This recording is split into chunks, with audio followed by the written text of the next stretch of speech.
Assalamualaikum. Ngomongnya bareng, bajunya bareng. Oh iya, ya? Gila kita mau apa lagi pemirsa? Mau apa lagi coba? Ya, kan? Jadi hari ini kita semangatnya bareng-bareng ya Via. Nih kita juga mau ingatkan pemirsa karena hari ini juga ternyata sudah ada operasi keselamatan Jaya. Betul. Sampai dengan 15 Februari 2026. Kebiasaan yang lawan-lawan arus coba tolong dihindari dan dihilangkan. Lawan arus, tidak pakai helm ber-SNI. Kelengkapan, spion dan lain sebagainya. Potbrong. Berkendara di bawah umur. Udah hafal lo ya. Tidak pakai seatbelt. Risetnya luar biasa kayaknya. Karena saya juga hati-hati, Vi. Takutnya saya lagi lalai kan. Nah, itu dia ya. Kita himbau ya. Dan juga seperti biasa di awal kebersamaan, kita akan menghadirkan rangkaian informasi juga ke depan pemirsa. Lanjut ya. Ini kita langsung lagi informasi ada kapal Terminal Jamrut Pelabuhan Tanjung Perak Surabaya pemirsa ini oleng dan akhirnya menyebabkan sejumlah peti kemas ya. Ini jatuh ke laut. Kita lihat gambarnya. Tim SAR yang menerima informasi terkait peristiwa ini langsung berupaya melakukan evakuasi dan pencarian terhadap korban. Dalam proses evakuasi, Pelindo Regional 3 melibatkan Basarnas, Dit Polaryut dan juga BPBD dan juga dinas terkait ini untuk mempercepat pemulihan aktivitas pelabuhan. Akibat kejadian tersebut, satu orang personel tenaga kerja bongkar muat ini dinyatakan meninggal dunia.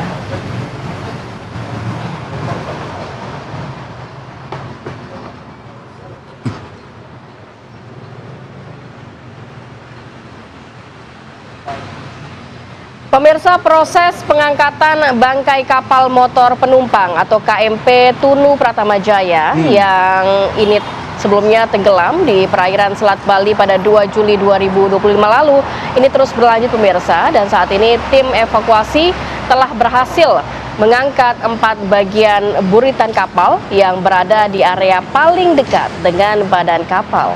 Pengamanan sekaligus pengawasan sebagai bagian dari proses pengangkatan bangkai KMP Tunu Pratama Jaya yang tenggelam pada Juli 2025 lalu dilakukan oleh tim gabungan. Tanggal 23 Januari 2026 proses pengangkatan dimulai dan dilakukan secara bertahap. Saat ini sudah ada 4 bagian buritan yang sudah berhasil diangkat. Proses evakuasi diperkirakan membutuhkan waktu 1,5 bulan, mengingat ada faktor juga teknis dan cuaca yang tidak menentu.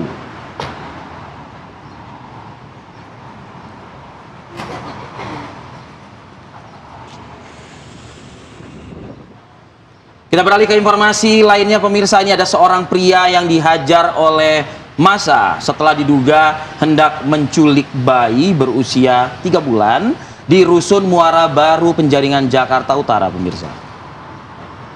Jadi diketahui ya, pelaku ini sebelumnya nekat membawa bayi laki-laki yang berada di ayunan saat masih dalam pengawasan orang tuanya. Saat kepergok, ibu bayi berteriak dan memancing perhatian masyarakat. Nah, karena itulah yang akhirnya juga warga sekitar ini menghajar pelaku. Kemudian pelaku diserahkan kepada pihak kepolisian. Pelaku nyaris dihakimi massa saat akan dibawa ke Mapolsek Penjaringan. Tapi ternyata juga masih ada modus operandi penculikan anak ya, Via. Jadi harap berhati-hati terhadap para orang tua yang memiliki bayi ataupun balita. Betul, banyak sekali di media sosial peristiwa-peristiwa serupa seperti memancing anak dengan memberikan permen, mainan, dan kemudian ketika anak mendekati pelaku langsung dipeluk. Nah, itu dia. Dibawa langsung seperti itu ya. Ya, jangan sampai. Pengawasan ditingkatkan. Betul. Ini juga ada yang miris sekali, mungkin pemirsa dan juga Rivi sudah melihat kertas surat yang dituliskan sang anak sebelum akhirnya memilih untuk mengakhiri hidupnya. Jadi ada seorang anak SD, tepatnya di Kecamatan Jerebu, Kabupaten Ngada, Provinsi Nusa Tenggara Timur, yang ini akhirnya nekat mengakhiri hidupnya, pemirsa, dengan gantung diri di pohon cengkeh dekat kebun milik sang nenek. Jadi bocah laki-laki berusia 10 tahun, siswa kelas 4 di Kabupaten Ngada NTT ditemukan meninggal dunia gantung diri pemirsa. Bocah malang ini mengakhiri hidupnya di bawah pohon cengkeh dekat pondok sederhana tempat dirinya tinggal bersama sang nenek yang berusia 80 tahun. Sebelum meninggal dunia, bocah Malang ini sempat meninggalkan sepucuk surat untuk sang ibu. Dalam surat yang menggunakan bahasa daerah, dirinya berpesan agar tidak usah menangis saat mendapatkan dirinya meninggal dalam kondisi yang tidak wajar. Belum diketahui penyebab kekecewaan sang anak terhadap ibunya, namun beredar kabar korban ini atau sang anak ini kecewa karena tidak dibelikan buku tulis ya oleh sang ibu. Peristiwa ini menjadi perhatian pemerintah kita juga dan sudah direspon oleh Menteri Sosial kalau salah, Gus Ipul atau Saifullah Yusuf. Ya mudah-mudahan ada perhatian ya buat sejumlah keluarga yang tidak mampu juga mungkin ya. Nah itu dia. Secara keadaan ekonominya hanya meminta buku tulis aja gitu loh. Ya. Dan buku yang digunakan memang untuk proses belajar ya, Via. Bukan untuk hal yang lain ya. Ya. Oke, pemirsa, kita beralih ke informasi lainnya. Banjir yang melanda Kabupaten Cirebon, Jawa Barat tak hanya merendam pemukiman, namun juga sebuah sekolah menengah pertama ya yang menyebabkan aktivitas belajar mengajar ini lumpuh karena terpantau hingga kemarin ya Selasa ini banjir jelas masih merendam sejumlah ruangan kelas termasuk ruang kelas ya. Ya, kalau yang Anda saksikan ini adalah kondisi SMP Negeri 2 Pangenan, Kabupaten Cirebon, Jawa Barat. Jadi sarana pendidikan yang berada tepat di jalur Pantura Pangenan ini berubah menjadi kolam usai air luapan Sungai Singaraja membanjiri seluruh lingkungan sekolah. Hampir seluruh ruangan pemirsa termasuk ruang guru dan kesiswaan tak luput dari genangan air setinggi kurang lebih 80 cm. Siswa mengaku lelah dengan kondisi banjir dan berharap bahwa banjir segera surut agar dapat kembali berjalan dengan normal. Ada di sini. Nah, udah nggak usah dikembali. Gak mungkin bu, pegang-pegang itu dulu ya. Baik, kita ke informasi selanjutnya pemirsa. Bus antar kota terbakar hebat di Jalan Tol Pejagan, Pemalang. Tepatnya ini di kilometer 301 jalur A, wilayah Desa Banjarmulia, Kabupaten Pemalang. Dan ini kejadian tadi malam ya, Via. Jadi pengemudi melihat kepulan asap dan api keluar dari ban depan kanan dan kendaraan ini segera menepi ke bahu kiri jalan dan juga penumpang akhirnya dievakuasi. Total terdapat 32 penumpang dan 3 kru dalam bus dan seluruhnya berhasil alhamdulillah ya diselamatkan tanpa ada korban jiwa. Memang api diketahui membakar seluruh bagian bus ya. Dan kondisi ini baru bisa dapat dijinakkan atau dipadamkan setelah menelan waktu 1 jam lamanya. Akibat kejadian ini, bus mengalami pasti rusak total. Dan saat ini kepolisian berkoordinasi dengan petugas tol, terus melakukan koordinasi untuk mengevakuasi bangkai bus ya. Untuk penyelidikan dan penanganan lebih lanjut, tentu juga masih akan terus didalami oleh pihak kepolisian.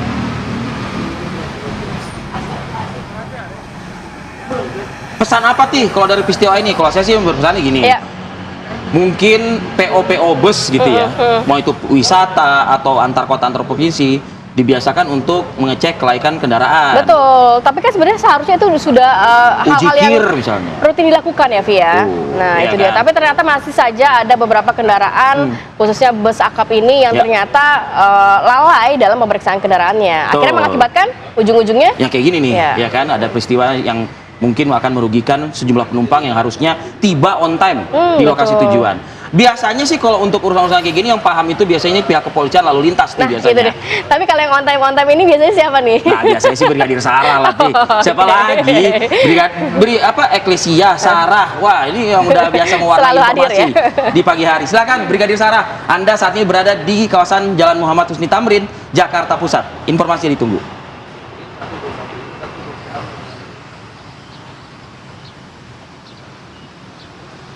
Baik, terima kasih Arif dan Rati serta selamat pagi pemirsa. Dari kawasan Monas yang melaporkan situasi arus lalu lintas pada saat ini di jam berangkat aktivitas perkantoran untuk kendaraan dari arah Sudirman yang akan mengarah ke Harmoni ataupun juga Kota Tua pada pagi hari ini dalam keadaan kondusif, ramai lancar. Peningkatan volume kendaraan memang sudah terlihat pada kawasan ini dikarenakan pada area ini juga banyak kantor-kantor perkantoran dan para kendaraan ini dapat memacu kecepatannya berkisar 45 km per jam dan masih didominasi oleh kendaraan pribadi roda 2 dan juga roda 4. Selalu berhenti di belakang garis stop saat Anda berada pada traffic light, patuhi marka jalan dan tetap pada jalur lalu lintas yang benar, jangan melawan arus untuk keamanan dan keselamatan selama Anda berkendara. Dan terlihat juga untuk kondisi arus lalu lintas masih dalam keadaan kondusif, ramai lancar untuk kendaraan dari arah Gambir melalui Jalan Medan Merdeka Utara dan yang akan menuju ke arah Harmoni ataupun menuju ke arah Tamrin dan Sudirman. Arus lalu lintasnya masih dalam keadaan kondusif, ramai lancar. Cek kembali kondisi fisik kendaraan Anda sebelum Anda berkendara dan patuhi peraturan dalam berlalu lintas untuk keamanan dan keselamatan diri Anda. Dan saat ini kepolisian melaksanakan operasi keselamatan 2026 hingga tanggal 15 Februari mendatang. Pastikan Anda berkendara menaati peraturan dalam berlalu lintas. Dan dapat kami informasikan berdasarkan data IRSMS Korlantas Polri, angka kecelakaan lalu lintas di seluruh Indonesia 1 kali 24 jam terjadi sebanyak 155 kasus laka lantas dengan rincian 21 meninggal dunia, 25 luka berat dan 214 luka ringan. Untuk itu kami menghimbau bagi Anda yang akan berkendara, jaga konsentrasi Anda saat mengemudi, jangan melakukan aktivitas-aktivitas yang dapat memecah konsentrasi Anda saat berkendara, dan juga pastikan Anda berkendara dalam menjaga kecepatan kendaraan Anda dan jaga jarak aman kendaraan Anda dengan kendaraan lainnya. Dan untuk informasi tentang kondisi arus lalu lintas, Anda dapat menghubungi call center kami di 1500669 ataupun melalui SMS Center di 9119. Stop pelanggaran, stop kecelakaan, keselamatan untuk kemanusiaan. Salam presisi, kembali ke studio. Kembali lagi bersama kami pemirsa, sidang lanjutan gugatan Citizen Lawsuit Ijazah Jokowi kembali digelar di Pengadilan Negeri Surakarta. Dan dalam sidang ini diagendakan keterangan saksi tergugat, yakni teman-teman kuliah kerja nyata atau KKN Jokowi. 3 saksi yang dimaksud ya. Pertama Rice, lalu Yohana dan Muhammad Karno.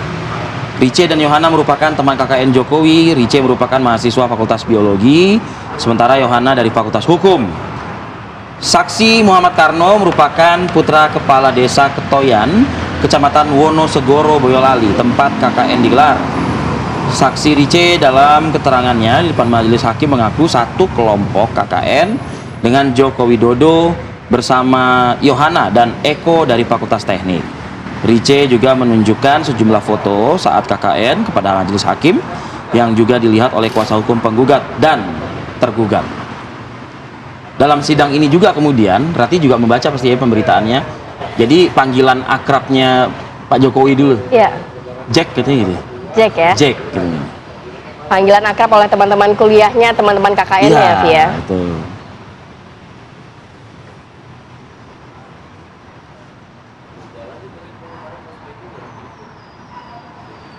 Baik pemirsa, pemerintah membantah isu bahwa Presiden Prabowo Subianto selama bertugas ke luar negeri ini selalu menggunakan 2 unit pesawat terbang kepresidenan. Ya, jadi menurut Sekretaris Kabinet Teddy Indrawijaya, pesawat yang memang sering dipakai oleh Presiden Prabowo ini adalah pesawat Garuda Indonesia. Berikut keterangannya. Ada yang menyampaikan dan menanyakan bahwa Pak Presiden kalau ke luar negeri itu sekarang menggunakan 2 pesawat kenegaraan. Oke, saya jawab nggak ada itu. Ya, itu tidak benar. Pak Presiden sejak sebelum menjabat sebagai presiden pun selalu menggunakan pesawat perusahaan milik pribadi beliau. Oke. Dan saat ini sebagai presiden, bila keluar negeri, di awal-awal beliau menggunakan pesawat perusahaan pribadi beliau plus 1 pesawat TNI AU Boeing 737. Itu pun bukan pesawat kepresidenan. Untuk apa? Karena sesuai undang-undang, sesuai aturan, harus ada pas pampres, harus ada protokol, ada tim dokter, ada tim Kemlu, ada wartawan, sebagainya. Oke? Jadi saya mau sampaikan tidak benar bahwa Bapak Presiden menggunakan 2 pesawat kenegaraan kalau keluar negeri. Faktanya, sejak sudah 1 tahun ini, Presiden Prabowo keluar negeri jarak jauh selalu menggunakan pesawat satu. Apa itu? Maskapai nasional kebanggaan kita, Garuda Indonesia. Oke, baik, kita bergeser ke informasi selanjutnya. Polres Metro Tangerang Kota menetapkan tersangka Bahar bin Smith dan juga 3 orang lainnya. Ini yang diduga terlibat dalam kasus penganiayaan salah satu anggota GP Ansor pada saat Maulid Nabi di Kota Tangerang. Pengeroyokan dipicu adanya provokasi jamaah lain saat korban ingin bersalaman dengan Bahar bin Smith. Kejadian terjadi pada September 2025 di acara Maulid Nabi yang kemudian berakibat kericuhan, berujung pada penganiayaan.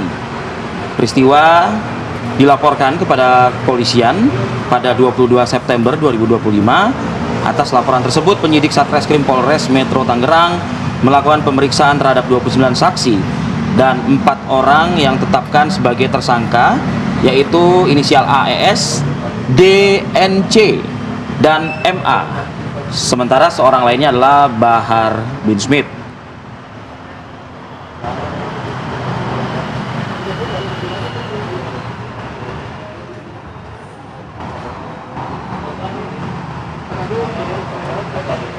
Kejaksaan Agung menegaskan bahwa penerbitan Red Notice Interpol terhadap tersangka Riza Khalid ini tidak serta-merta membuat yang bersangkutan bisa langsung ditangkap dan dibawa ke Indonesia. Ya, Kapus Penkum Kejaksaan Agung Anang Supriyatna mengatakan bahwa Red Notice ini berfungsi nantinya untuk membatasi ruang gerak dari buronan dan memantau keberadaannya di luar negeri. Penyidik sih ada di salah satu negara, negara di wilayah ASEAN, informasi penyidik, tapi pastinya saya tidak bisa memastikan. Yang jelas dengan terbitnya Red Notice ini akan membatasi ruang gerak yang bersangkutan karena akan termonitor oleh imigrasi seluruh negara-negara yang terikat dengan Interpol. Tapi ingat bahwa ini kan terbitnya Red Notice tidak serta-merta langsung dapat kita menangkap. Ini kan ada di negara lain dan tentu di situ juga ada kedaulatan hukum kepentingan nasional masing-masing dan sistem hukumnya yang berbeda. Ini perlu pendekatan, baik itu diplomasi hukum, yang jelas nantinya kita akan tetap berkoordinasi dengan saklar terkait. Ya, pemirsa, Komisi 3 DPR RI menggelar rapat kerja bersama PPATK. Ini membahas mengenai evaluasi kinerja PPATK 2025 dan juga rencana kerja 2026. Kepala PPATK menyebut sepanjang 2025 ada 43 juta laporan yang terindikasi berkaitan dengan pencucian uang, bahkan juga dengan pendanaan terorisme.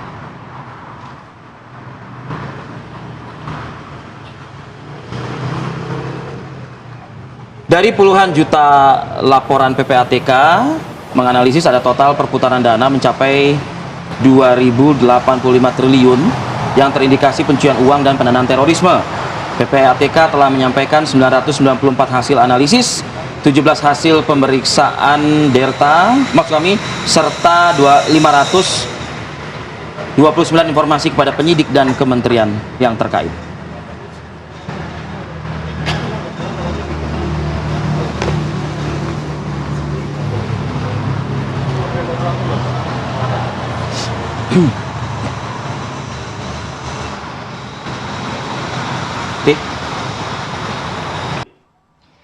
Ya, sudah jelas kalau kita mendengar pernyataan dari Komika Panji bahwa sudah ada ruang untuk berkomunikasi. Tabayun, Panji langsung datang ke MUI menjelaskan klarifikasi terkait yang selama ini menjadi polemik, ya ini konten mensrea yang beredar di media sosial juga. Tapi apakah terhenti sampai di situ? Sudah ada titik ketemu antara Panji dan juga MUI. Lantas kemudian laporan di Polda Metro Jaya akan seperti apa nih? Biasanya kalau kasus serupa itu biasanya begini. Misal ini ya, ini bukan kasusnya Panji ini, tapi kasus serupa misalnya gini. Ya, kami mengerti, kami sudah menerima keterangan dari yang bersangkutan. Kita memahami, memaafkan. Tapi kan untuk urusan hukum masih tetap berlanjut. Ya, gitu. Biasanya gitu biasanya. Tapi Panji ini mudah-mudahan kasus yang ijazah bukan sih? Ya, itu lah pokoknya. Nanti jangan mancing-mancing nih. Oke lah.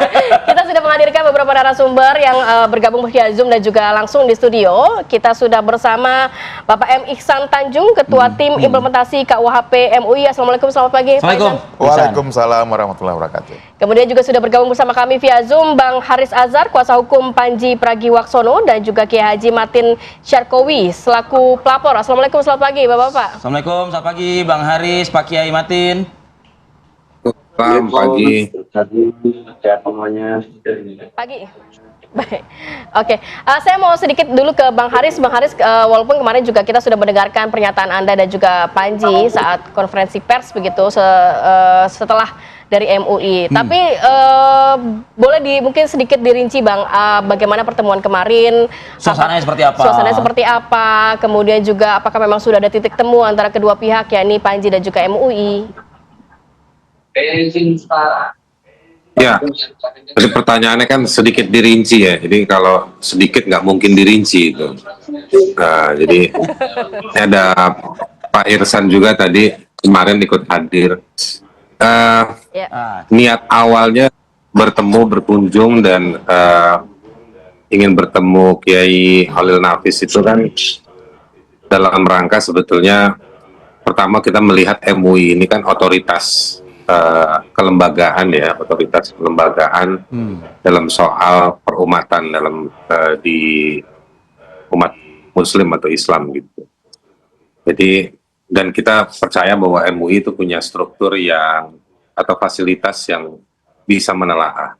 Sebetulnya cuma saya sama Panji itu diskusi dan beberapa teman lain itu ya kita datang aja.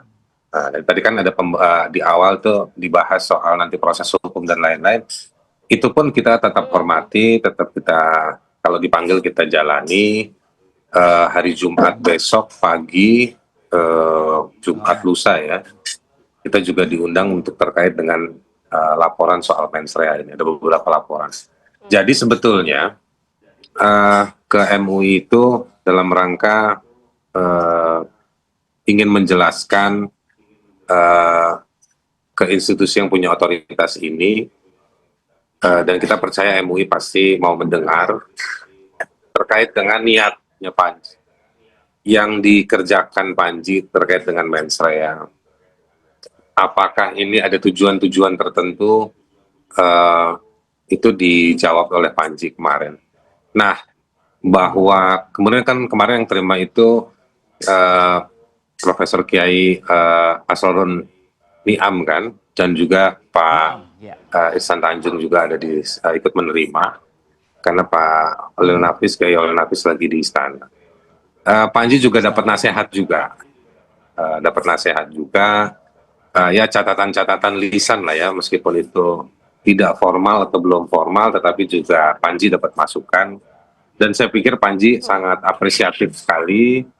Tapi juga kita banyak diskusi dengan bapak-bapak pimpinan di MUI terkait dengan stand up komedi, dengan bagaimana fatwa itu nanti atau layaknya fatwa itu disusun. Artinya diskusi biasa lah. Ya saya sih sebagai pribadi sangat banyak belajar juga. Saya yakin juga Panji belajar juga. Pak Niam juga, Pak Ihsan juga pasti juga dengar juga masukan apa itu stand up comedy. Kita kemarin nobar juga, nggak ada bola, kita tonton aja Panji, kita sambil diskusi gitu. Kira-kira sih itu aja sih ya. Katanya suasananya cukup ini ya, suasananya cukup damai, hangat, ya? penuh dengan senda gurau, tertawa juga begitu. Iya, Bang Haris. Ini nggak tegang-tegang, kemarin damai, saking damainya lupa minum belakangan baru dikasih. Bika Ambonnya baru belakangan, baru keluar. Karena ngobrolnya cair banget. Dikritik Bang Haris. Apanya? Ngobrolnya cair banget. Kita diskusi soal KUHP baru, KUHAP baru, diskusi soal bagaimana prosedural fatwa.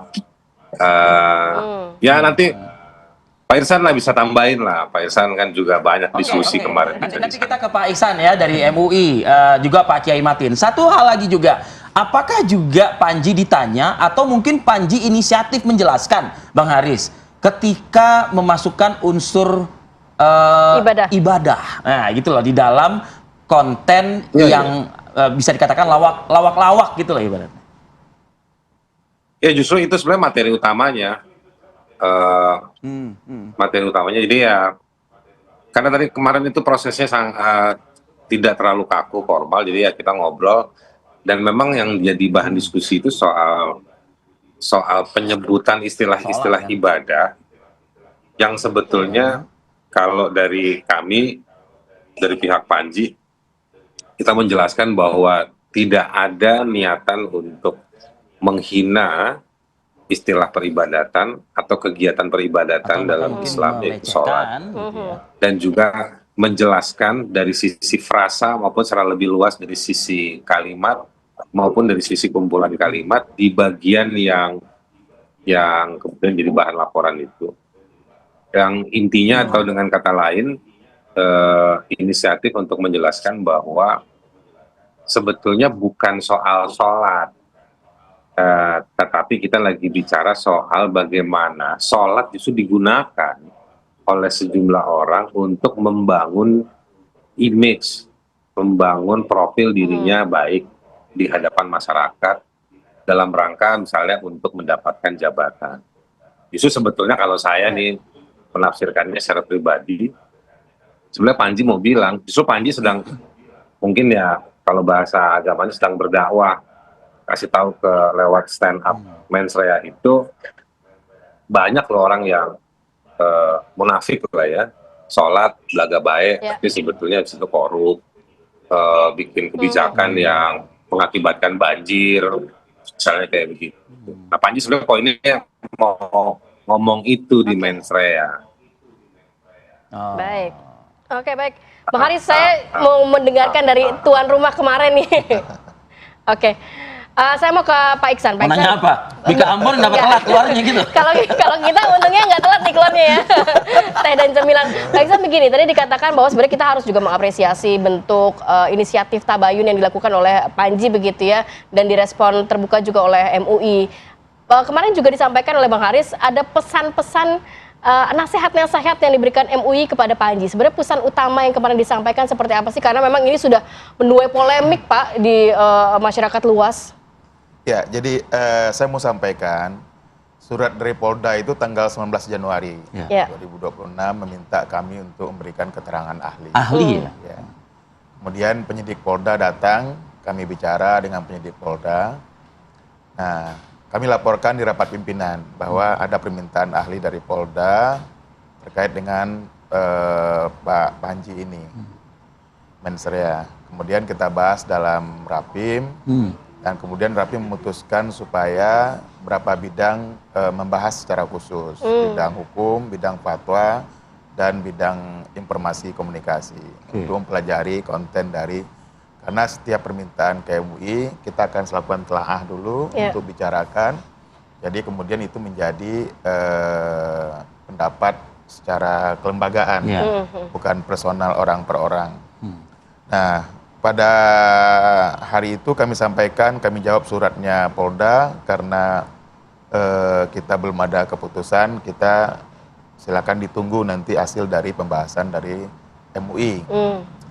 Nah, ketika waktu yang ditentukan, kami rapat dengan bidang yang terkait dan kemudian semua menyampaikan pendapat-pendapatnya.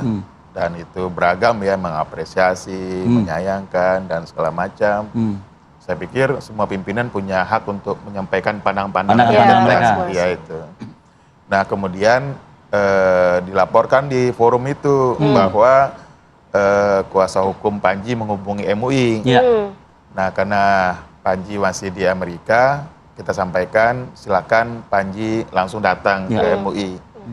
Tidak hanya kuasa hukumnya. Nah, dikabarkan hari Senin dia datang ke Indonesia dan kemarin Selasanya ya. Langsung ya. Kemarin kami lagi di MUI, Pak Haris datang dengan Pak Panji. Kemudian kami terima karena awalnya janjian dengan ke Khalil, beliau lagi di istana dengan Presiden. Saya ketemu dengan Mas Niam. Nah, dalam pertemuan itu mendengarkan kan intinya kan? Nonton nobar tadi. Nobar dulu ya. Sekaligus juga meminta penjelasan dari Panji juga. Ya, awalnya kita nobar dulu, mendengarkan isi dari apa yang dilaporkan oleh Polda. Dan kemudian setelah itu kita mendengarkan penjelasan dari Pak Haris dan Pak Panji. Dari Panji. Kemudian setelah mendengarkan itu kita menyampaikan agar disampaikan tertulis. ke Untuk MUI. nantinya? Maksudnya untuk bahan kita Oke. pelajari. Karena kita diminta keterangan ahli oleh kepolisian. Oke. Termasuk poin-poin tadi tentang niat apa segala macam. Ini namanya mens rea. Jadi Ya, niat kan. Iya. jadi kliennya Mas Haris ini sudah buat nama duluan kan, jadi Iya, iya. udah mens rea. Jadi orang curiga aja kan. bahwa Mungkin dia- karena nama mensrea jadi makanya berujung ke hukum gitu mungkin kali ya. Enggak juga sih. Tapi begini Pak Iksan, sudahkah dapat MUI melalui tabayun, langkah tabayun yang dilakukan oleh Panji ini bahwa disimpulkan gitu oleh MUI, oh benar-benar ini mungkin Tidak ada niatan mungkin Nah, ya. tidak ada niat jahatnya, tapi sebetulnya ini untuk hablum minanas sih gitu loh Ya. ibaratnya. Jadi memang seketika KUHP ini disahkan, MUI membentuk tim implementasi KUHP. Bab 7 pasal 300 sampai 305 tentang ujaran kebencian, gangguan agama segala macam. Ya. Kita sudah koordinasi dengan Mabes Polri, Kemenak, Kementerian Hukum dan semua. Kita mencoba memformulasikan agar persoalan-persoalan ini tidak selalu menjadi persoalan pidana. Oke. Iya, iya, iya. Kita mendorong supaya hal-hal yang terkait seperti ini itu kita mencegah pemidanaan. Kita mendorong supaya penyelesaian secara restoratif justice, RJ. ya, supaya ketika ada masalah, ketika saya diundang oleh Kementerian Agama bicara dengan romo-romo, saya juga jelaskan. Ketika ada romo bilang bicara kepastian hukum, saya juga bicara tentang keadilan dan kemanfaatan hukum. Kalau seandainya orang tetangga kemudian ujaran kebencian, saling marah masuk penjara, mungkin dia kena 3 bulan. Tapi keluarnya saling bunuh-bunuhan. Iya, iya. Kenapa? Karena rumahnya nggak bisa dipindahkan. Iya, iya. Tetap rumahnya bersebelahan. Nah, saya bilang kita sebagai pimpinan keumatan harus merumuskan, saya bilang ke Kementerian Agama, bagaimana persoalan ini kita selesaikan secara musyawarah. Baik, Pak Iksan. Nah, itu yang kemudian saya sampaikan kemarin ke pihak Pak Panji, bahwa ini kita lokalisir. Oke. Dengan Polda kita bicara, karena Polda sudah lama minta kita keterangan ahli, kita Iya. sampaikan.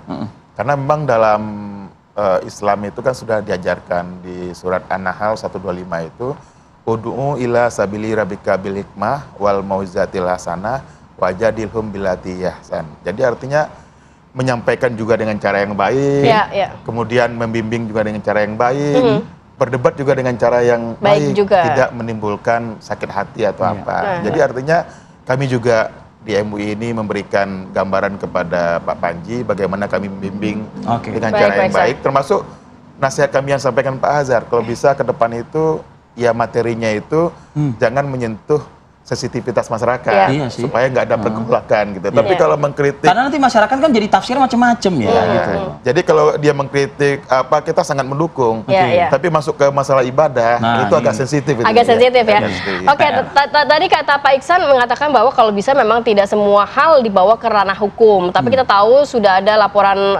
ke pihak polisian khususnya Polda Metro Jaya. Coba ke Kiai Haji Matin, ini apakah dengan adanya Langkah Panji ke MUI. Panji ke MUI dan juga tabayun ini juga nantinya bisa membuka hati para pelapor Ya. sehingga ini tidak masuk ke ranah pidana. Oh iya, silaturahim itu sangat baik dan itu anjuran agama. Tabayun itu juga sangat baik. Tapi semua orang dengan jarak yang berbeda gitu, kemudian akses untuk pada personal juga berbeda. Tetapi ada hal yang ini mungkin ada hikmah yang terbaik. Tadi yang disarankan MUI dan kalau tidak salah waktu dengan Pak Wali Nafis juga sudah disampaikan. Saya sendiri dalam hal ini atas nama Majelis Pesantren Salafiyah Banten, setelah mengamati itu kan ada narasi yang dibangun yang memang menyentuh ya, perasaan sendi-sendi soal ibadah umat Islam. Makanya ya saya paham dan saya suka banget soal guyon. Tetapi tentu bagaimana guyon itu juga tidak, karena ngajaknya guyon, ngajak bergembira, seharusnya juga tidak ada yang tersakiti dari pentas guyon itu. Nah, narasi yang dibangun oleh Mas Panji ini mulai nyebut ibadah. Kemudian ibadah itu umum maknanya. Ya, Pak Iksan ya. Kemudian nyebut sholat. Maka ketika menyebut sholat itu khusus. Dan maknanya itu hakikatan syar'iyatan. Khusus, Bang. Kalau sudah disebut sholat itu artinya ibadah yang khusus. Ya, ibadah yang khusus itu sholat. Lalu soal niat tadi, nggak ada niatan yang baik, niatan yang jahat gitu, enggak. Dan tidak niatan yang menghinakan gitu. An-niat mahalluha fil qalbi. Yang jelas kita ingin tahu juga kenapa sih menyebut demikian sholat. Dan seperti yang saya duga bahwa ini akan berkembang pada akhirnya persepsi masyarakat. Sehingga sholat pada akhirnya dikaitkan dengan seseorang yang kemudian seseorang itu atas perilakunya melakukan pelanggaran hukum, lalu di tengah-tengah masyarakat tuh lihat, itu kan orang sholat memang belum tentu baik. Hanya di situ kan ada narasi tidak pernah bolong-bolong. Ini juga satu pelajaran berharga buat Mas Panji barangkali, bahwa makna tidak pernah bolong-bolong dengan rajin itu berbeda. Tetapi intinya begini, orang berperilaku tidak baik justru dengan pendekatan sholat itulah harapannya menjadi baik. Baik. Saya setuju dikaitkan dengan soal kepemimpinan. Alangkah lebih pas ketika Mas Panji yang niatnya katanya baik itu menawarkan, memberikan satu pelajaran kepada masyarakat bahwa hendaknya simbol-simbol agama tidak dijadikan untuk jualan politik, kira-kira begitu. Tidak perlu kemudian menarasikan orang yang tidak pernah bolong-bolong sholat yang disambung dengan misalnya anak yang tidak pernah bolos sekolah tapi odok gitu kan. Ini kan luar biasa. Lalu disajikan juga dengan disajikan juga dengan tanggapan dari narasumber lain ya.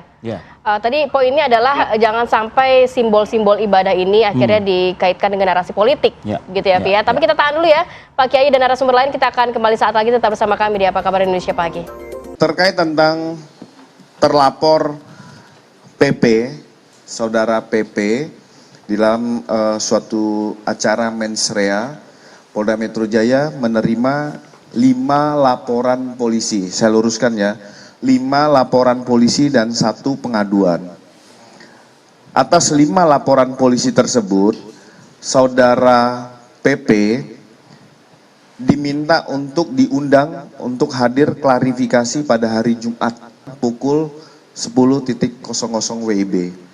Undangan klarifikasi atas 5 laporan polisi yang ada. Ya, kita berharap untuk saudara PP bisa hadir, bisa mengklarifikasi sehingga semua bisa terjawab. Itu satu ya. Terus yang selanjutnya apa?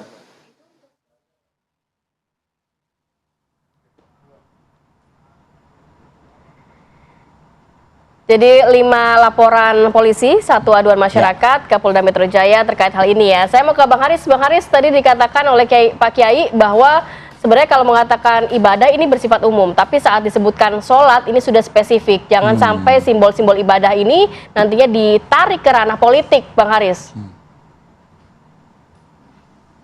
Saya nggak ada komentar soal pendapat Pak Kiai ya, karena prinsipnya Panji juga setiap karya seni, komedi, begitu dirilis ya tafsir orang silakan. dalam perspektif hak asasi manusia juga seperti itu, artinya nggak ada masalah. Ada yang mengkritik balik, ada yang bahkan Panji itu juga diserang ya, akun-akunnya dia diserang oleh akun-akun lain, ngebully anaknya. Dia nggak mau ngelapor balik. Artinya saya nggak mau ngomentarin pendapat Pak Kiai. Cuma kalau memang ada urusan hukum, ya kita kan harus dihadapi. Tapi juga kami punya posisi begini. Artinya dari sisi agama ya, saya bukan kiai tapi saya juga belajar agama gitu ya. Karena ini maksud saya ada proses dialog dulu lah, yang bisa dilakukan, menjelaskan. Artinya supaya janganlah sampai hal-hal yang bisa diselesaikan dengan berdialog, jangan-jangan satu pandangan, jangan-jangan Pak Kiai ini dan juga pelapor yang lain atau bahkan calon pelapor lain sebetulnya begitu nanti dengar dialog, masukan saling memberi masukan, saling memberi tafsir, saling mengingatkan, jangan-jangan satu frame. Nah, saya hanya ingin mengulang saja bahwa maksudnya si Panji itu kan mau ngingetin ke masyarakat bahwa kalau milih orang jangan hanya kalau Pak Kiai tadi bilangnya yang sangat spesifik pada setiap insan kan Pak, kan gitu. Nah begitu bicara soal pemimpin, kepemimpinan di mana, di tempat yang teknis, di tempat yang politis, di tempat publik, maka ada ukuran-ukuran lain. Jadi Panji sebenarnya mau bilang bahwa sholat oke, tapi nggak cuma sholat, harus ada skill, kemampuan, moralitas. Kan kalau dapat yang begitu juga baik. Salah satu doa yang dengan mudah diijabah sama Tuhan itu kan pemimpin yang adil. Jadi otomatis sholat ya penting Pak. Gitu. Jadi adil pada dirinya, tapi juga adil pada masyarakat. Jadi menurut saya khawatir dan saya curiga sebenarnya para pelapor ini sama Panji maksudnya sama. Ini cuma sekedar soal cara. Tadi makanya tadi Pak Irsan tadi udah bilang barangkali bisa ini diselesaikan tanpa harus seperti kayak ada sebuah kejahatan yang dibawa ke pengadilan. Kira-kira saya nafsirinnya ke Pak Irsan tadi kayak begitu. Jangan-jangan bisa diselesaikan dengan komunikasi, dengan dialog, dengan bertukar pendapat dan pikiran. Ya, Rip. Oke, apakah maksud dari ucapan Bang Haris pagi ini yang mengedepankan kenapa tidak dialog terlebih dahulu? Ini secara tidak langsung juga membukalah ruang dialog kepada para pelapor-pelapor. Nah, mumpung pagi ini ada salah satu pelapor, Pak Kiai Matin Sarkowi, apakah seperti itu Bang Haris? Panji terbuka untuk berdialog, siap untuk bertemu dengan mereka-mereka yang melaporkan? Terbuka dan setelah dialog tertutup, artinya dialognya tertutup. Terbuka lah, sangat terbuka, diundang. Sebenarnya gini, Panji ini kan belum ada jadwal balik ke Indonesia. Biasanya dia tahun 2025 dia cukup sering balik ke Indonesia, dan dia sebenarnya kemarin setelah mensreya dia seperti kayak punya niatan gitu ya untuk lebih lama di Amerika bersama anak-anaknya. Tapi karena ini jadi responnya rame, ya kalau bahasa majas saya kira-kira karena kangen sama Pak Kiai dan pelapor-pelapor lain, makanya dia buru-buru balik. Dia buru-buru balik ke Indonesia. Dia bilang sama saya nggak enak sama situasinya udah seperti ini. Ya. Jadi dia mau bertanggung jawab untuk merespon hal-hal tersebut. Dan dia pengen banget dialog. Dan dialog itu penting. Seketika ada perbedaan, dialog yang belum pernah ketemu, ya tadi Pak Kiai kan bilang mungkin akses, ada perbedaan tempat dan lain-lain. Nah mungkin dengan situasi-situasi ini kita mungkin bisa meminggirkan, kita cari titik. Gitu. Mudah-mudahan nanti di polisi bisa bantu fasilitasi, karena polisi yang pegang kontaknya Pak Kiai Matin kan, dan juga pelapor-pelapor yang lain. Nggak usah, apalagi nunggu mau puasa Jumat lah, nggak usah. Ini pagi ini kita disaksikan oleh masyarakat kok. Jadi ini segmen tali kasih yang terpisah gitu atau tali silaturahmi yang terputus. Silahkan Pak Kiai merespon. Atau ada keinginan untuk Arif bertabayun juga Pak Kiai. Berkomunikasi juga, diskusi. Atau Arif makanya mau ngomong sama bosnya di TV One mau pindah ke acara lain ya, nggak mau pagi lagi, nggak mau Selamat Pagi Indonesia lagi. Makanya saya tadi bilang ini tali kasih yang terputus. Nah, gitu. Silakan Pak Kiai Matin. Silakan.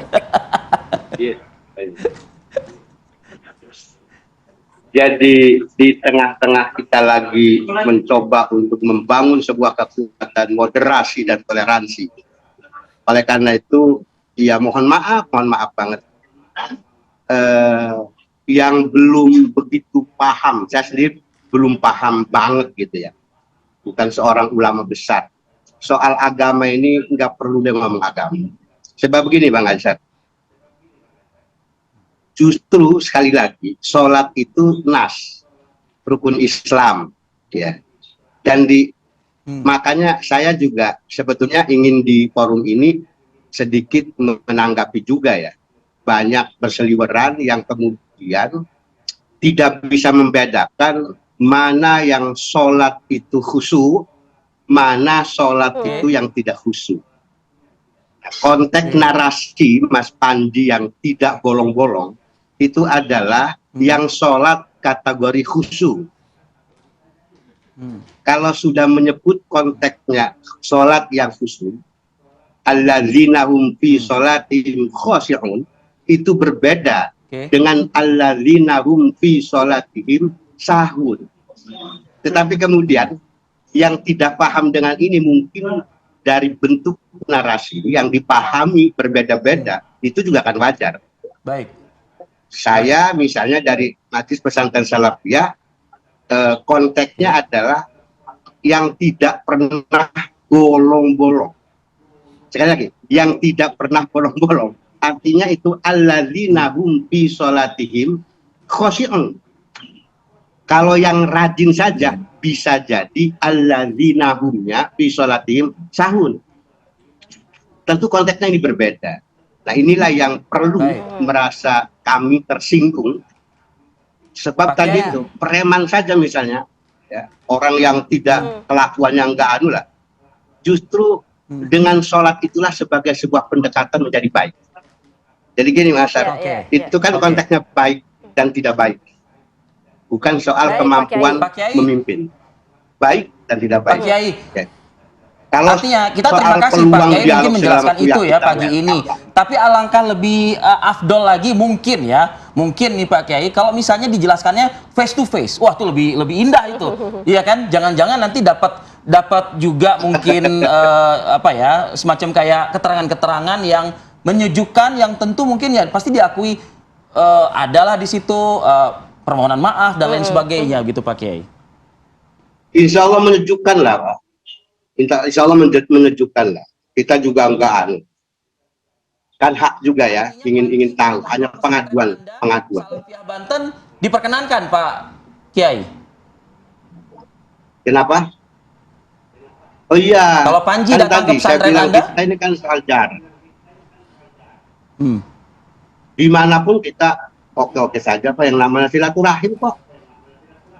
Nah itu dia. Jadi kedua belah pihak sama-sama membuka ruang untuk berdiskusi nantinya dan juga bertabayun. Terakhir Pak Iksan, melihat nampaknya sudah ada pintu yang terbuka ya. Harapannya juga kita tadi Pak Iksan mengatakan tidak sampai ke pidana. Nantinya apakah ada juga mediasi yang dilakukan oleh MUI bersama pihak-pihak pelapor dan juga Panji? Ya, jadi MUI ini kan 87 ormas Islam ya, dan 36 provinsi para ulama berkumpul. Saya pikir kenapa wadah ini dibentuk?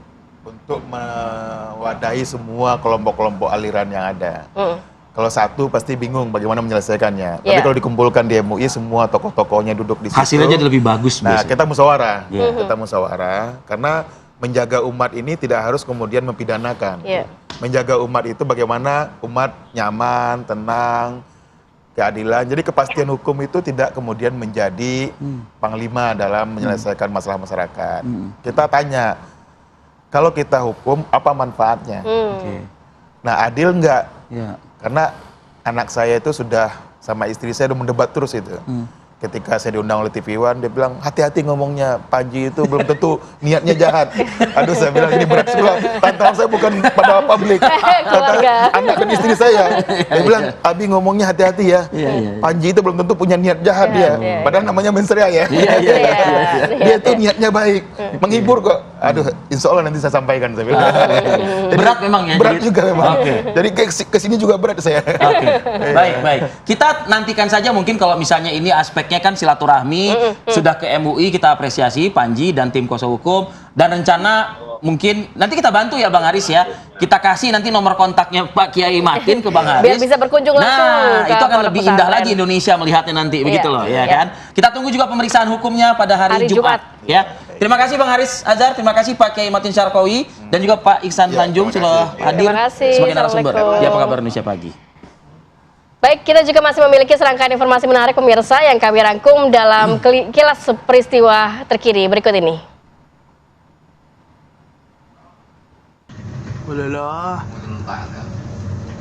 Haryanto, kebakaran Haryanto. Bus antar kota terbakar hebat di Jalan Tol Pejagan Pemalang, tepatnya di kilometer 301 jalur A, wilayah Desa Banjarmulia, Kabupaten Pemalang. Bis terbakar di... Melihat kepulan asap dan api keluar dari ban depan kanan, bus segera berhenti di bahu jalan dan mengevakuasi penumpang. Akibat kejadian ini, bus mengalami kerusakan total dan hangus terbakar. Petugas tol dan kepolisian melakukan pengaturan lalu lintas serta evakuasi bangkai bus. Beruntung sebanyak 32 penumpang dan 3 kru berhasil selamat. Hingga kini penyebab kebakaran masih dalam penyelidikan.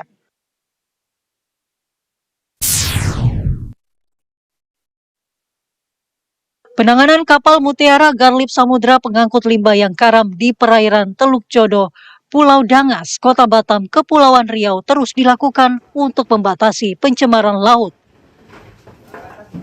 Guna mengantisipasi agar tidak meluas, petugas memasang oil boom berdasarkan arah arus, cuaca, dan kondisi perairan setempat. Kapal berjenis landing craft tank LCT itu mengangkut kurang lebih 70 ton oily water pada tangki balas atau tangki khusus, serta 250 jumbo bag yang diperkirakan 100 diantaranya hanyut terbawa arus air dan menimbulkan pencemaran.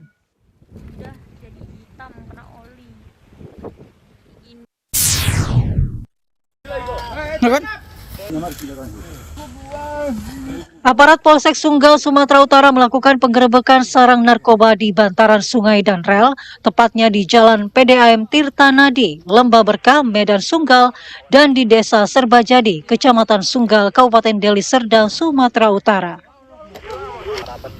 Petugas menangkap 10 pengguna dan 1 orang pengedar narkoba dengan barang bukti 3 plastik klip sabu seberat 2 gram. Kini, aparat masih memburu bandar yang menjadi pemasok narkoba ke lokasi tersebut.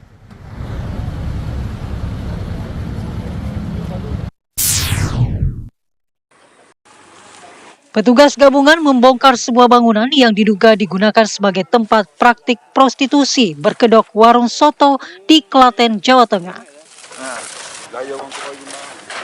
Petugas Satpol PP mengambil tindakan tegas dengan membongkar lapak tersebut sebagai bentuk penegakan peraturan daerah dan menindaklanjuti aduan warga. Sebelum pembongkaran, petugas telah memberikan peringatan dan melakukan sosialisasi kepada pemilik bangunan.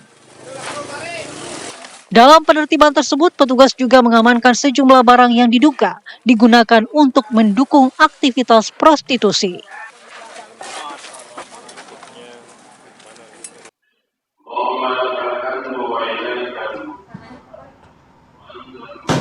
Kembali di Apa Kabar Indonesia Pagi pemirsa, kami hadirkan rangkaian informasi terkait dengan peristiwa dan juga tindak kriminalitas ya, Ti. Ya.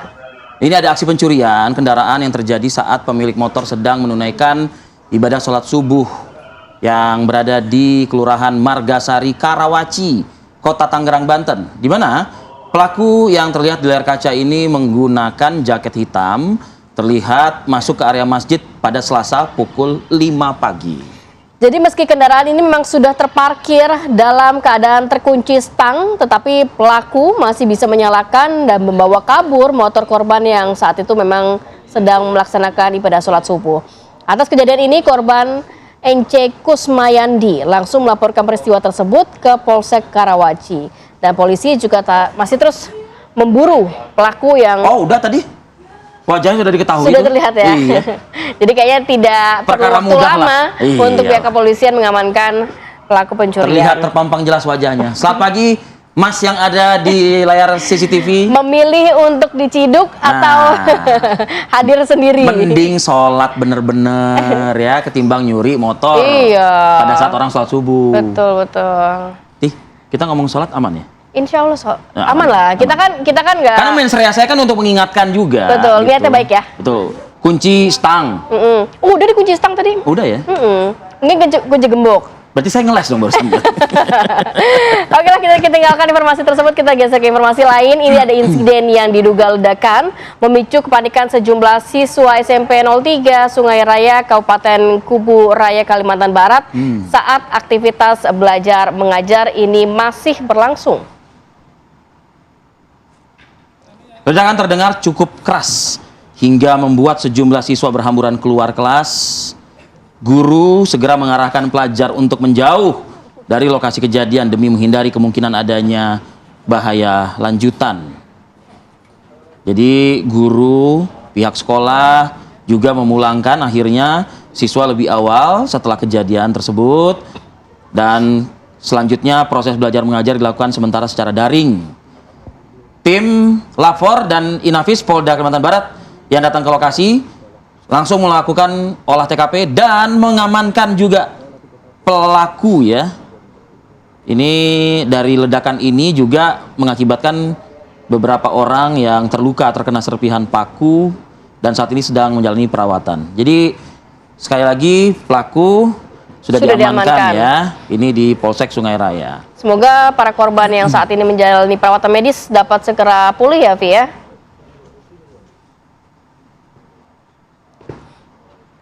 Kita ke Blitar, Jawa Timur. Ada seorang suami yang tega menganiaya istrinya bahkan hingga meregang nyawa, pemirsa. Ini polisi juga akan terus mendalami motif dan juga sementara ini pelaku yang sudah diamankan untuk didalami keterangannya ya. Jadi unit identifikasi dari Polsek Selorejo juga sudah melakukan visum terhadap korban 54 tahun warga desa Boro, Kecamatan Selorejo, Blitar yang tewas usai dianiaya oleh Kasipan. Usianya 44 tahun yang tidak lain adalah suaminya sendiri. Ya, memang sebelumnya korban sempat dibawa ke puskesmas setempat, namun nyawanya tidak dapat tertolong. Selama ini pelaku dan juga korban diketahui tinggal bersama dua anak dan juga orang tuanya. Polisi ini masih terus mendalami apa yang menjadi motif penganiayaan dengan memeriksa sejumlah saksi dan juga mengamankan pelaku. Sementara untuk jenazah korban saat ini masih berada di Rumah Sakit Umum Ngudi Waluyo, Blitar untuk keperluan otopsi lebih lanjut. Masih didalami ya apakah memang faktor motif ekonomika atau mungkin cemburu asmara atau ada faktor kejiwaan dan lain sebagainya. Artinya kalau ngelihat dari usia pernikahan mungkin jauh cukup lama ya. Iya, dan usia antara yang perempuan dan laki-laki juga terpaut jauh ya. Terpaut jauh. Kita bergeser ke informasi selanjutnya. Polres Bangkalan tetapkan 3 orang sebagai tersangka. Ini atas penganiayaan dan juga pengeroyokan terhadap seorang nenek di Desa Konang, Kecamatan Konang, Bangkalan, Jawa Timur. Jadi penganiayaan pemirsa yang terjadi pada Desember 2025 itu dipicu gara-gara korban ini membuang air cucian beras di halaman rumahnya tersangka. Perihal sepele sebenarnya ya, membuang air cucian beras akhirnya berbuntut panjang. Kok sampai ke sana begitu ya? Ini 5 orang yang melakukan pengeroyokan dan penganiayaan. Jadi sudah ditetapkan oleh polisi 3 diantaranya sebagai tersangka. 2 orang tersangka diberlakukan penahanan dan 1 orang lainnya tidak ditahan. Atas perbuatannya 2 tersangka terancam hukuman 5 tahun penjara dan 1 tersangka lainnya terancam hukuman 2 tahun penjara. Ya. Hidup apa hikmah dibalik peristiwa ini ya? Hikmahnya tuh hidup bertetangga itu harus saling menitipkan satu sama lain, Ti. Nitipkan Jadi apa? artinya ketika kita pergi meninggalkan rumah, Ya. tegur sapa, mau kemana Bu? Betul. Mau kerja gitu kan? Titip rumah ya, lihat-lihatin. Oh Iya. iya, komunikasi terjalin di situ, Ti. Komunikasi terjalin, Komunikasi terjalin, jadi hati pun tenang jadinya. tapi mungkin bertanya-tanya juga tetangganya, kenapa harus buang air bekas Mungkin cucian beras komunikasi tadi yang nggak terjalin dengan baik. Oke, mungkin besok-besok air cucian aja biar wangi. Iya, iya, iya. Rumahnya tetangga wangi gitu. Atau ya, mungkin Pi, ya? karena mungkin beli mesin cuci baru juga Gitu gitu, ya. ya kan? Oke lah, ini kita kemana nih Pi, sekarang nih? Oke, kita ke informasi ada 4 orang sindikat pencurian kendaraan bermotor yang diketahui ya telah beraksi mencuri hingga 100 unit ya, motor. unit motor di sejumlah daerah di Sulawesi Selatan akhirnya berhasil dibekuk oleh Polda Sulawesi Selatan. Kalau ini mah udah komplotan yang kawakan ya. Bisa dibilang itu tiga-tiganya tuh pada digips semua tuh kakinya tuh. lihat. Karena mencoba biasanya untuk kabur ya, Pi ya. Jadi 4 pelaku yang ditangkap ini salah satunya merupakan residivis kasus serupa. Oh, udah berkali-kali. Sudah berarti? berkali-kali ya. Jadi sindikat ini memang telah beraksi sejak Juni 2025 Oke. hingga awal tahun 2026 dengan total korban mencapai 100 unit sepeda motor berbagai merek. Wow, wow. Di Dari- beberapa wilayah di Sulawesi Selatan. Betul. Dari hasil penangkapan, polisi berhasil mengamankan 35 unit sepeda motor sebagai barang bukti. Pelaku juga mengakui menyasar motor yang terparkir di rumah kosong hingga motor milik jemaah masjid pada waktu sholat. Jadi ini yang tadi kita informasikan bisa berhubungan nih ya. Jadi Ti, residivis ya, artinya sudah Iya. pernah berurusan Dengan dengan kasus kasus serupa. serupa. Waktu penangkapan pertama, kaki nggak kenapa-kenapa. Iya. Penangkapan kedua, itu 3 orang bisa seragam semua tuh. Kaki yang kena ya. Kaki yang kena. Mungkin kalau misalnya nggak insaf-insaf juga, Iya. itu gipsnya naik ke atas perlahan-lahan. Ti. Yang ujung-ujungnya mungkin bisa mati. Gitu. Tapi kalau ini sih Nggak, kayaknya mohon maaf. Itu kayaknya insaf ya, Wi, soalnya mudah-mudahan insaf ya kita doakan. ancaman pidana 9 tahun penjara Betul. sampai dengan denda maksimal 500 juta Pertanyaannya rupiah. kan kalau udah di penjara kan seharusnya kan tobat ya, Iya. memberi efek jerah. Tapi kok nggak jerah-jerah, Ti? Ya dijerak kayak Vi ya. Nah, mungkin. Nah ini juga ada yang mungkin nggak jelas juga nih. Ini karena sakit hati Vi, lantaran dipecat. Seorang mantan penjaga rumah nekat menguras habis seluruh isi rumah milik mantan majikannya. Perabotan oke. rumah mewah milik Pernah majikannya. kerja di lokasi tersebut. Betul, tepatnya di kawasan Elit Menteng, Jakarta Pusat. Wow. 6 orang berhasil dibekuk petugas termasuk pelaku utama dan juga penadah. Ini dengan kerugian yang diderita pemilik mencapai 600 juta rupiah. Wah, mesin cuci, sofa, piano, Vi. Ini Wow. diangkut semua ya. Jadi inisialnya Z ya, itu otak dari pencurian sejumlah perabot rumah mewah di kawasan Elit Menteng. Aksi pencurian terjadi di Jalan Muhammad Yamin, Menteng, dalam kondisi rumah kosong. Jadi pelaku ini ini dipecat oleh majikan setelah sebelumnya bekerja sebagai penjaga rumah, Ya. Ya, jadi dugaan sakit hati lah ya mungkin atau apa. Z kemudian mengajak beberapa orang lainnya untuk melakukan aksi yang tidak terpuji ya. Padahal dia sudah dinafkahi, sudah dibantu kehidupannya. Tapi ya itulah. Tapi untungnya bisa Kacang segera lupa diamankan sama oleh pihak kulit kepolisian gitu ya, Vi kali. ya. Hah? Segera bisa diamankan karena kerugian dari pemilik rumah ini mencapai 600 juta rupiah. Wow, luar biasa angkanya. Presiden Prabowo Subianto kemarin menerima kedatangan sejumlah ulama dan tokoh organisasi kemasyarakatan Islam di Istana Negara Jakarta Pusat. Sejumlah tokoh ini tampak hadir seperti dari Ormas Nahdlatul Ulama, Muhammadiyah, Persis, dan juga ormas-ormas lainnya yang datang pada Selasa siang ya, Ti? Ya, pertemuan tersebut ini menjadi ruang silaturahmi sekaligus diskusi strategis antara Presiden Prabowo Subianto dan para tokoh Islam dari berbagai organisasi. Pertemuan membahas sejumlah isu dalam negeri maupun luar negeri. Salah satu isu penting yang dibahas dalam pertemuan tersebut adalah keanggotaan Indonesia di Board of Peace yang digagas oleh Presiden Amerika Serikat Donald Trump.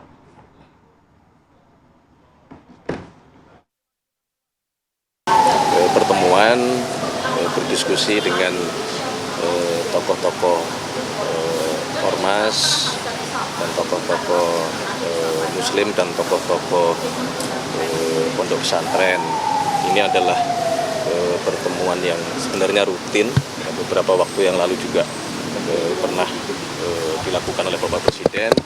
Pada hari ini beliau berkesempatan untuk kembali berdiskusi dengan para tokoh-tokoh Islam untuk update perkembangan-perkembangan baik di dalam negeri maupun di luar negeri, sekaligus seperti biasa beliau selalu menjadikan forum-forum diskusi sebagai media untuk beliau mendapatkan masukan-masukan.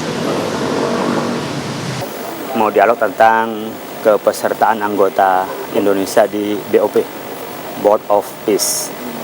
Itu mungkin nanti juga bisa melebar dengan tema-tema lainnya untuk kebaikan bangsa, termasuk soal bencana barangkali. Tapi tema utamanya soal Board of Peace. Ada yang mau disampaikan Presiden? Ya tentu ada. Kita ada sikap resmi dari MUI, ada mungkin dari ormas-ormas lain. Apa kira-kira? Pandangannya seperti apa dari Ya kalau kita menyampaikan, kita yang masalah lah. Kita pertama, kita sebagaimana di dalam Al-Quran, kita tidak boleh memperbudak umat manusia. Dalam Undang-Undang Dasar kita juga pembukanya menolak segala bentuk penjajahan, harus dihapuskan. Yang ketiga tentu tinggal strateginya, bahwa kita adalah membela kemerdekaan Palestina.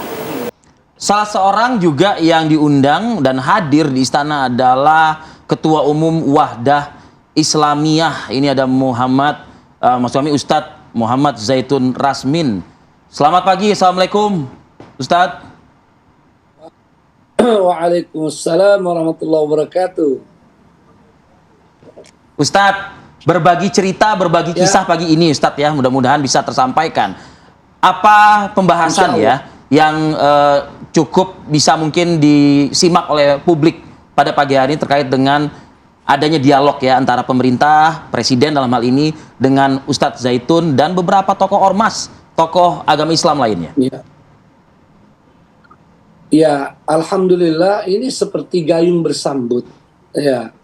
Karena sebetulnya sejak isu atau sejak informasi BOP dan bergabungnya Indonesia bersama beberapa negara Islam dalam BOP, berbagai tanggapan tentu di masyarakat ya, dan tentu saja kami ini para misalnya pimpinan ormas, juga ada para ulama, ingin sekali untuk bisa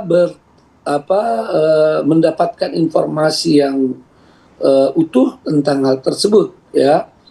Dan kalau bisa bertemu dengan presiden tentu lebih baik, tapi kami sendiri belum pernah ada inisiatif karena waktunya begitu cepat dan kita tahu waktu itu Pak Presiden di luar negeri.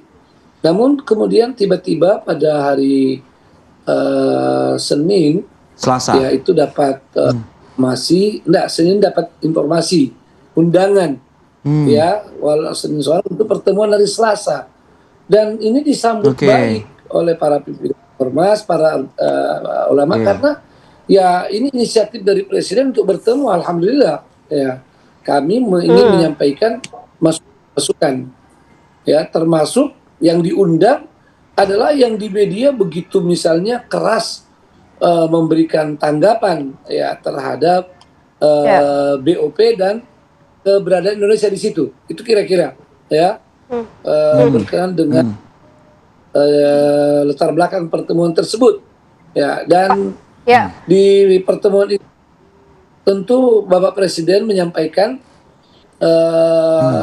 tentang geopolitik, tentang bagaimana kondisi Timur Tengah secara global, kondisi, secara umum ya, dibukanya gitu ya. Ya, secara umum dan sampai kepada detail masalah Gaza yang menjadi latar belakang mengapa Indonesia bersepakat dengan 7 negara Islam lainnya masuk di situ ya, karena ini poin penting ya. Ini saya langsung sampaikan atau mau jeda dulu? Ya, Pak Ustadz, mungkin boleh juga diberikan pencerahan karena ini kan juga menjawab keresahan publik begitu ya. Bagaimana akhirnya Pak Presiden menjelaskan mengapa akhirnya memilih gabung bersama dengan BOP. Apa yang disampaikan saat itu yang juga bisa mungkin menjawab keresahan publik saat ini, Pak Ustadz?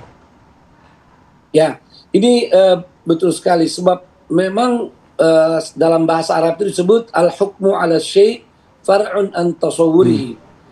Penilaian pada sesuatu itu tergantung dengan bagaimana wawasan tentang itu, ya. Jadi kalau kita tidak utuh wawasannya, maka penilaiannya juga bisa parsial. Iya. Nah, kemarin Pak Presiden ini intinya yang paling penting, tentu panjang ya, tapi karena waktu singkat, yang paling penting itu adalah bahwa masuknya Indonesia dalam BOP bukan hal yang tiba-tiba. Ini sejak pertemuan dengan 7 negara Islam lainnya, 5 Arab, 3 non-Arab, ya. Itu di sela-sela sidang umum PBB beberapa waktu yang lalu. Mereka semuanya, para pemimpin negeri Islam yang 8 itu berdiskusi bagaimana menghentikan genosida, ya, bagaimana menghentikan penyerangan di Gaza, di mana aktor utamanya ini Benyamin Netanyahu yang ditopang atau didukung oleh Amerika, yang saat ini sudah menjadi benar-benar kekuatan, ya, ini Amerika terutama dengan Donald Trump, kekuatan yang seolah-olah tidak ada tandingannya. Maka 8 negara Islam ini itu akhirnya minta bertemu khusus dengan Donald Trump. Nah, ini yang menarik, yang mungkin tidak terungkap. 8 negara Islam ini saat itu mengangkat juru bicara dalam pertemuan khusus, ya, banyak kepala negara yang juru bicara Emir Qatar, ya. Saat itu disampaikan pada Donald Trump bahwa ini problema yang harus segera dihentikan. Ini sangat berbahaya. Singkatnya Donald Trump menjawab bahwa iya, itu tanggung jawab saya. Saya akan bicara sama Netanyahu, ya. Dan Donald Trump bahkan menyampaikan memang sekarang ini Israel ini dengan militer sudah menjadi negara yang paling buruk saat ini dan Amerika mendukungnya. Ini yang unik itu, ya. Yang bahwa Trump pun sampai bilang begitu, ya, bahwa kami Amerika yang selalu mendukungnya, tapi kali ini saya akan menghentikan dia. Nah, itu yang mereka sampaikan, dan ternyata betul dari sanalah kemudian, ya, kemudian terjadi pertemuan di Sharm el-Sheikh, dan gencatan senjata itu benar-benar terjadi, walaupun ya Netanyahu sebagaimana biasanya dan juga di Israel selalu terjadi, mereka suka melanggar gencatan senjata itu, ya. Tetapi secara umum patut disyukuri bahwa serangan brutal tidak lagi seperti selama 2 tahun sejak 7 Oktober 2023, ya, walaupun masih sering ada serangan dan ada jatuh korban, ya, tapi itu jelas. Baik, Ustaz. Nah, setelah ya, ini saya lengkapi dulu sedikit. Setelah itu 8 negara ini terus berkomunikasi, terus membincangkan masalah Gaza, sampai kemudian Trump membentuk BOP dan meluncurkannya, melaunchingnya di Davos. Silakan, Mas Fadil. Iya, Ustadz. Artinya begini, penjelasan sudah cukup komprehensif sampai oleh Presiden. Nah, dari tokoh-tokoh pun juga tentunya kan memberikan masukan, ya. Nah, salah satu masukan yang kami baca dari media yang beredar adalah untuk siap juga pemerintah mengevaluasi keberadaan atau standing pemerintah kita di forum perdamaian Gaza tersebut atau board of peace tersebut. Ya, betul sekali, Mas. Itu alhamdulillah disampaikan, ya. Bahkan kita juga sampaikan, terutama dari MUI, ya, dan itu tentu kita semua mendukungnya, bahwa semuanya adalah untuk kemerdekaan Palestina selain perdamaian, ya. Jadi kita pastikan bukan sekedar perdamaian, misalnya damai, ya, tapi kondisi seperti sekarang atau kondisi seperti Palestina itu tidak merdeka penuh, ya, itu juga kita bilang Indonesia mempunyai kewajiban memperjuangkan itu untuk kemerdekaan penuh, jadi damai sekaligus merdeka penuh. Nah, kemudian yang surprise bagi kami, ternyata, ya, Republik Indonesia sepakat dengan 7 negara Islam lainnya bahwa keberadaan mereka di BOP ini bukan keberadaan yang cek kosong. Kalau ada agenda yang tidak sesuai, mereka akan mundur. Baik, Pak Ustadz. Mereka tidak dan bahkan bisa mundur dari BOP. Ya, seperti itu. Baik.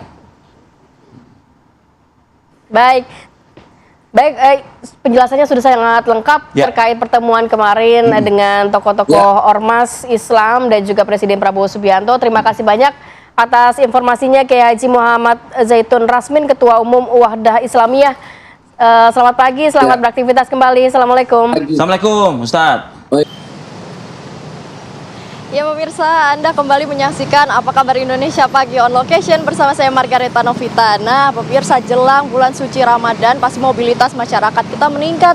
Salah satunya dampak ataupun potensi pelanggaran dan juga kecelakaan ini terus meningkat ya, seiring mobilitasnya juga naik. Nah untuk sebagai tindakan preventif dan juga pengabdian Polri untuk masyarakat, ini Polri khususnya di Lantas menggelar Operasi Keselamatan Jaya 2026, salah satunya di titik saya mengabarkan di Adiaksa, Lebak Bulus, Jakarta Selatan yang merupakan wilayah hukum dari Polda Metro Jaya. Nah kalau dilihat ini memang keadaannya sangat crowded ya pemirsa, sangat padat mengingat ini adalah rush hour. Nah untuk mengetahui lebih lanjut mengenai apa itu Operasi Keselamatan Jaya 2026, nah kita langsung saja tanya nih kepada Kasubdit Gakum Ditlantas Polda Metro Jaya. Di sini sudah ada Bapak KBP Ojo Roslani di sini yang sedang bertugas ya ini pemirsa untuk mengamankan dan juga ini memberikan arahan nih kepada masyarakat yang berhenti di depan zebra cross lalu lintas. Waduh, ini tidak hanya roda 2 ya pemirsa, tapi ada roda 4 juga. Bapak Ojo, selamat pagi. Bapak mungkin bisa kita agak minggir untuk wawancara. Pak, saya mau tanya, ini tujuan dari Operasi Keselamatan Jaya itu apa sih Pak? Mungkin boleh dijelaskan. Baik, jadi saya jelaskan terkait dengan tujuan daripada Operasi Keselamatan Jaya tahun 2026 ini adalah, pertama kita ingin mengingatkan kepada masyarakat untuk tertib terhadap seluruh aturan yang harus dilakukan oleh sebagai pengendara kendaraan bermotor di jalanan ya, mulai dari motor kemudian mobil. Kami berharap semua akan tertib di jalan. Dengan ketertiban ini kami harapkan kami akan bisa menekan tingkat pelanggaran lalu lintas. Kemudian yang kedua, kita harapkan bisa menekan tingkat laka lantas. Kita paham bahwa sebagian dari kecelakaan lalu lintas itu berawal dari adanya pelanggaran. Jadi sekali lagi tujuan daripada Operasi Keselamatan Jaya 2026 ini, kita ingin meningkatkan disiplin masyarakat terhadap kebiasaan berlalu lintas. Kemudian tercipta Kamsel Tip Carlantas yang nyaman, aman, selamat sampai tujuan. Baik Pak Ojo, nanti saya mau tanya-tanya lagi soal berapa personel, kemudian berapa lama penjagaan ini, pelanggaran apa saja yang akan ditindak ya setelah kita jeda yang berikut ini. Tetap bersama kami di Apa Kabar Indonesia on Location.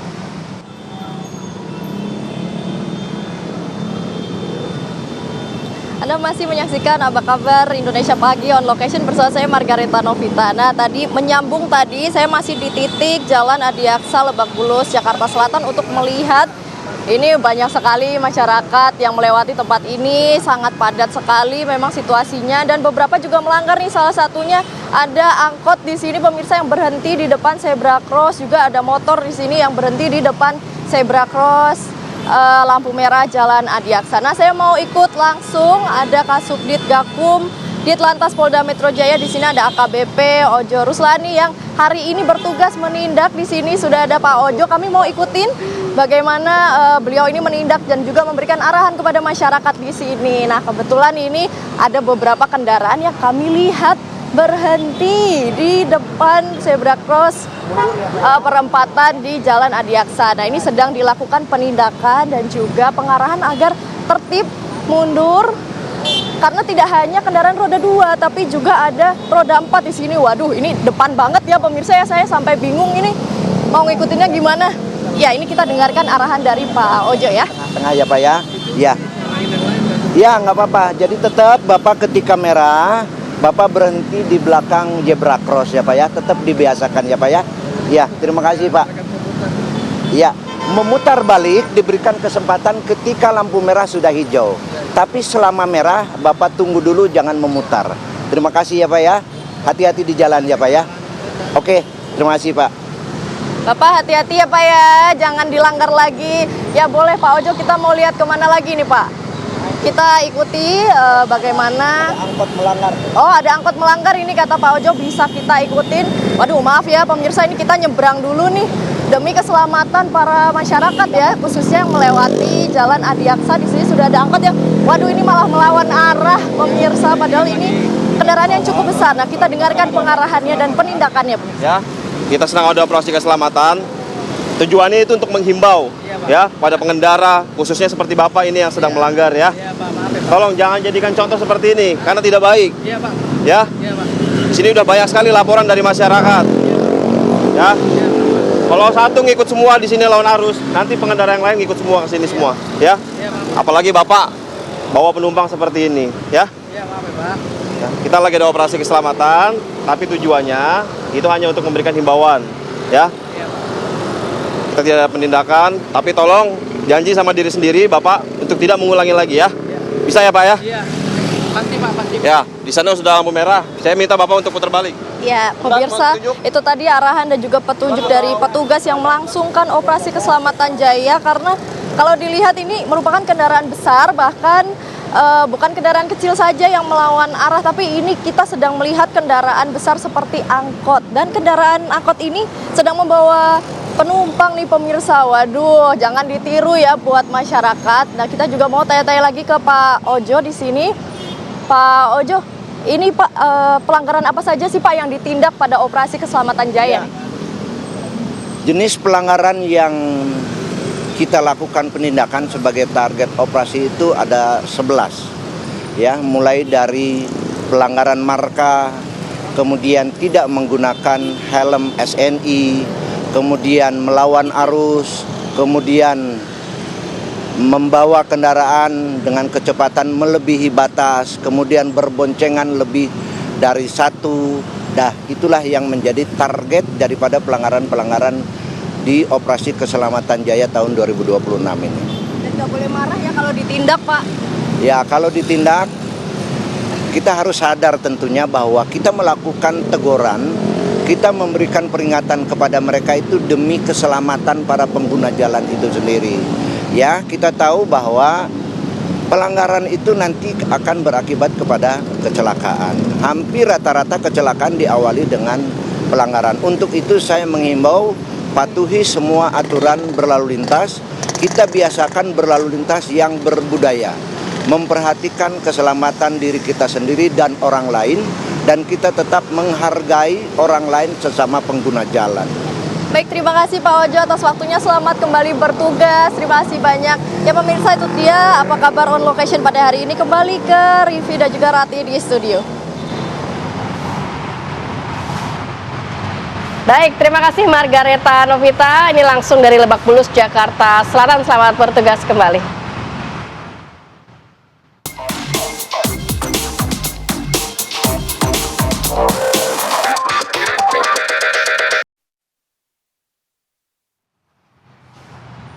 Kenapa ya kalau bicara soal psikologis para pelanggar kendaraan itu, selalu kalau misalnya diberhentikan oleh Pak Polisi, pura-pura sakit. Iya, oke. Tapi yang paling banyak itu, saya tuh bukan pengamat, tapi kalau saya lihat di medsos tuh kebanyakan tuh nunjuk-nunjuk belakang deh. Kenapa tuh? Jadi kalau misalnya, Pak, selamat siang, itu tadi Pak, gini. Iya itu Pak, itu. Padahal kan yang ngendarain kan diri kamu sendiri. Oh iya, kenapa harus nunjuk belakang? Ada apa di belakang gitu ya? Iya. Tapi kadang-kadang saya suka ngeliat modusnya juga pura-pura sakit, pura-pura batuk, pura-pura lemes. Nah, ini nih, ya kan? karena Rati sudah mengarahkan ke sana, ya. Jadi gini nih, ini kalau bicara soal batuk, jangan dianggap itu hal sepele. Karena batuk itu biasanya itu ciri-ciri juga ketika misalnya seseorang itu ternyata mungkin mengidap penyakit, sebuah penyakit. Nah, yang mengkhawatirkan itu adalah TBC ini nih, ternyata bisa berbuntut panjang dan berbahaya. Berkomplikasi ke beberapa fungsi organ tubuh lainnya. Ngeri banget sih. Makanya jangan lewatkan hidup sehat nih. Sesaat lagi usai kita menutup kebersamaan di Apa Kabar Indonesia Pagi hari ini. Saya Arif Fadil. Saya Kamarati Kusuma, terima kasih dan sampai jumpa.